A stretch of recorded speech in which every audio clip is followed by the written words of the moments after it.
सलाम हिंदुस्तान दोस्तों। दिवाली को उर्दू में क्या कहते हैं? देखिए, दिवाली को उर्दू में और इंग्लिश में और हिंदी में दिवाली ही कहते हैं। वैसे तो दीपावली भी कहते हैं, लेकिन उर्दू में दिवाली शब्द ज़्यादा चलता है। मगर मगर मगर सुनिए, ध्यान से सुनिए। दिवाली के लिए उर्दू में एक टर्म है ईद चरागां, यानी चरागां की खुशी का दिन। ईद का मतलब होता है खुशी, आनंद, हर्ष। इसके अलावा ईद का एक अर्थ खुशी का दिन भी है। जी हाँ, खुशी का दिन ईद का अर्थ है। और चरागां किसे कहते हैं? चरागां का मतलब है चरागों को जलाया जाना, दीपकों को जलाया जाना। दीपों को पंक्तिबद्ध रूप से, सामूहिक रूप से जलाने का, प्रज्वलित करने का कर्म जो है वो चरागां कहलाता है उर्दू में।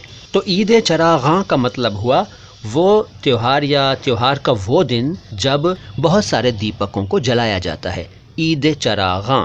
लेकिन यहाँ ये बात है कि कुछ लोगों को हो सकता है मेरी ये बात पसंद नहीं आए और वो कहें कि भाई तुम दिवाली को ईद क्यों कह रहे हो? हालांकि मैं दिवाली को ईद नहीं कह रहा हूँ, मैं तो ये बता रहा हूँ कि शाब्दिक रूप से इसका ये अर्थ है। लेकिन बहुत कम लोग इसका इस्तेमाल करते हैं, इस टर्म का इस्तेमाल करते हैं। ज़्यादातर लोगों के द्वारा आपने उर्दू में भी दिवाली शब्द का प्रयोग ही किया जाता देखा होगा। लिखा भी दिवाली जाता है, बोला भी दिवाली जाता है उर्दू में भी। तो ये थी एक छोटी सी जानकारी दिवाली से या दीपावली से जुड़ी हुई।